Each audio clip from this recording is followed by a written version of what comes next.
Hi hello सर्वांना नमस्कार. रेशमी नाते या मराठी चॅनलमध्ये तुमचे सर्वांचे स्वागत आहे. एक लग्न असेही भाग 38.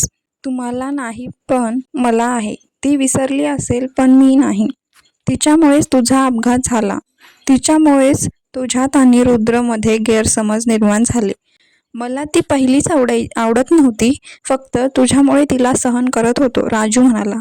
राजू, देवांश म्हणाला. जाऊ दे, तू आणि सिस्टर छान एन्जॉय करा. लवकर घरी यायचा विचार करू नको. बाहेर जातोयस तर छान फिरून आरामात या.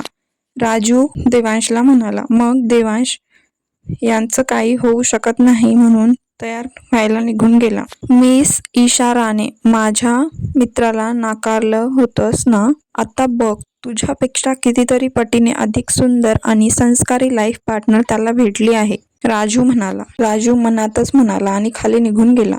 देवांश आणि सई राणे हाऊसमध्ये आले. मॅडम, देवांश साहेब आलेत. एक नौकर येऊन ईशाला सांगून गेला. देवांश आला हे ऐकून ईशाला खूप खुशी झाली. आय नो देवांश, तू माझ्या खातर आला आहेस. तुला आजही माझं मन मोडावं वाटत नाही. पाहून आनंद झाला. तुझं अजूनही फक्त माझ्यावर प्रेम आहे म्हणूनच तर तू सईला अजून पूर्णपणे स्वीकारलं नाही. तुझी ट्रीटमेंट सुरू झाली तर तू पूर्वीसारखं होऊ शकतोस. समजलं आहे मला. मी तुला ठीक करणार. तुला माझ्यासाठी ठीक व्हावं लागेल. देवांश, तू ठीक झाल्यावर आपली लव्ह स्टोरी पुन्हा सुरू होणार. त्यात फक्त तू आणि मी असेन. ईशा आरशात बघून स्वतःच बोलत होती. तिने कॅबिन बाहेर उभं राहून देवांश आणि राजूचं सगळं बोलणं ऐकलं होतं. देवांश, ईशाने केसांना एक झटका दिला आणि भरभर पायऱ्या उतरत खाली आली. त्याला बघून खूप खुश झाली होती ती. देवांश, ईशा त्याच्या समोर येऊन उभी राहिली. ती त्याला मिठी मारणार तेच तिचं लक्ष देवांशच्या मागे असणाऱ्या सईवर गेलं आणि ती लगेच थांबली. ती आश्चर्याने देवांशकडे बघत होती. वेलकम देवांश, अमितने पुढे येत त्याचं स्वागत केलं. हॅपी बर्थडे देवांश, अमित त्याच्या हातात हात देऊन म्हणाला. थँक्स. अमित त्याला मिठी मारून म्हणाला. अरे देवांश, मिस्टर राणे म्हणाले. नमस्कार अंकल, देवांशने हात जोडले. नमस्कार बेटा, खूप छान वाटलं की तू आलास. मिस्टर राणे, देवांश हसला. हे काय तू एकटाच आलास? मी विथ फॅमिली इन्व्हाइट केलं होतं, मिस्टर राणे म्हणाले. विथ फॅमिली आलोय अंकल, सई, देवांश हसत म्हणाला. आणि सई पुढे आली. मीट माय ब्युटिफुल वाईफ सई देवांश सरपोजदार. देवांश सईचा हात हातात घेऊन म्हणाला. सईने लगेच खाली झुकून त्यांच्या पाया पडल्या. ए बाळा, आत ये, ईशाची मॉम सईला म्हणाली. सई त्यांच्यासोबत पुढे गेली. कम, अमित म्हणाला. हो, देवांश म्हणाला. मग देवांश ईशाला इग्नोर करून व्हीलचेअरचं बटन प्रेस करून पुढे निघून गेला. ईशाला त्याचा खूप राग येत होता. सगळे बसून छान गप्पा मारत होते. काही वेळाने अमितची होणारी बायको तिच्या फॅमिली बरोबर तिथे आली. त्यांचा देवांशची अगोदरच ओळख होती, त्यामुळे सगळे छान बोलत होते. सई मात्र खूप शांत होती. एकतर ईशाला बघून ती शॉक झाली होती आणि तिला कुणाचीच ओळख सुद्धा नव्हती. माझी छोटी नणंद कुठे आहे? अंजली, अमितची होणारी बायको म्हणाली.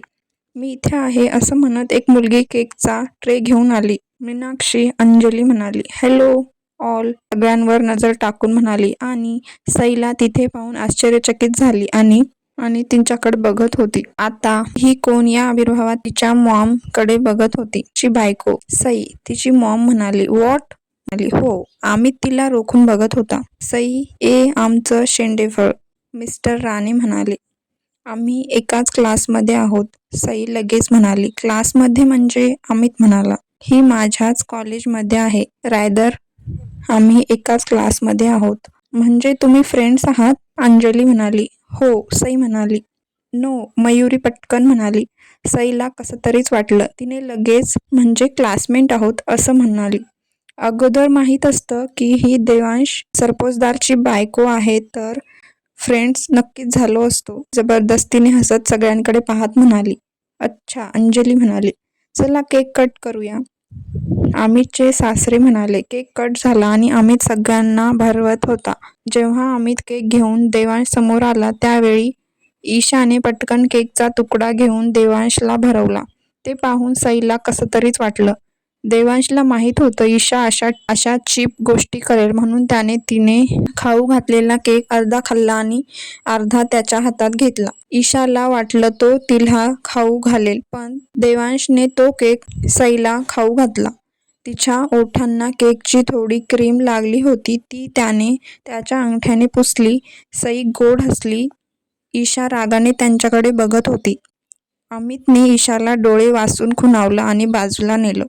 हा काय प्रकार आहे ईशा, तुला कळत नाही का, लहान आहेस तू, अमित तिला रागावत होता. ईशा गप्प उभी होती. गेस्ट आहेत ते आपले आणि business partner. Behave your self, Amit म्हणाला. मी फक्त देवांशला बोलवायला सांगितलं होतं, तुम्ही त्याच्या बायकोला का बोलावलं, ईशा रागाने म्हणाली.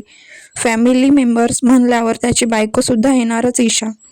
तुझ्यामुळे अगोदरच देवांश आणि माई खूप नाराज आहेत आपल्यावर, त्यामुळे त्याच्या कोणत्याही फॅमिली फंक्शनमध्ये ते आपल्याला बोलवत नाहीत.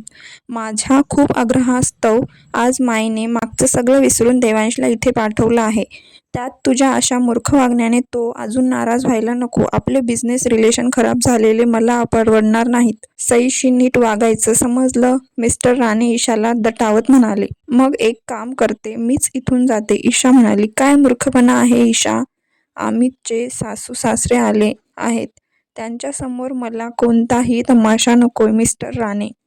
ईशा तणतणत तिच्या मॉमकडे निघून गेली. कसं होणार या मुलीचं. डोंट वरी डॅड, मी समजावतो ईशाला, अमित म्हणाला. आपली पार्टनरशिप कॅन्सल केली तर आपला सगळा बिझनेस खराब होईल, मिस्टर राणे म्हणाले. सईला सगळे छान बोलत होते. ती होती पण खूप गोड, त्यामुळे सगळ्यांना ती खूप आवडली. अंजली तर तिच्यावर खूप इम्प्रेस झाली. इतकी सुंदर असून तिने देवांश सोबत लग्न केलं हे तिला खूप भावलं. खरंच किती गोड मुलगी आहे ना, अंजलीची मॉम ईशाच्या मॉमला म्हणाली. हो ना, ईशाची मॉम देवांशला छान सूट करते, अंजली म्हणाली. त्याच्यापेक्षा 7-8 वर्षाने लहान आहे. मी देवांशला रिजेक्ट केलं म्हणून त्याच्या माईने ह्या गरीब मुलीशी त्याचं लग्न लावलं. पैशासाठी लोक काहीही करतात. देवांश श्रीमंत आहे म्हणून या मुलीने त्याच्याशी लग्न केलं, ईशा रागाने म्हणाली. अंजली आणि तिची मॉम तर ईशाकडे आश्चर्याने पाहत होत्या. तिच्या मॉमने तिला डोळे मोठे करून ईशाकडे बघितलं. ईशा तिथून निघून गेली. त्यांचं चाललेलं बोलणं ऐकत होती. असं आहे तर ही सई तर खूपच पिचलेली आणि निघाली, म्हणाली. डिनर झाल्यावर देवांश आणि सईने सगळ्यांचा निरोप घेतला आणि निघाले. देवांश, सई म्हणाली. देवांश तिचा हात हातात घेऊन गाडीत बसला होता. तुम्ही सांगितलं का नाही आपण ईशाच्या घरी जातोय, सई म्हणाली. का आली नसतीस, देवांश म्हणाला. तसं नाही, मी तुमच्यासोबत आले, कदाचित ईशाला आवडलं नाही, सई म्हणाली.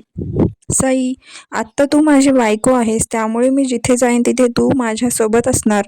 कुणाला आवडो अथवा न आवडो मला काही फरक पडत नाही. आणि आता तूही तिचा विचार करायचा सोडून दे. मी फक्त तुझा आहे आणि तू माझी फॉर एव्हर, देवांश तिच्या हातावर ओठ टेकवत म्हणाला. समोर काय झाले पाहूया पुढील भागात. हा भाग कसा वाटला कमेंट करून नक्की सांगा. नवीन असल्यास चॅनलला सबस्क्राईब करा. भेटूया पुढील भागात.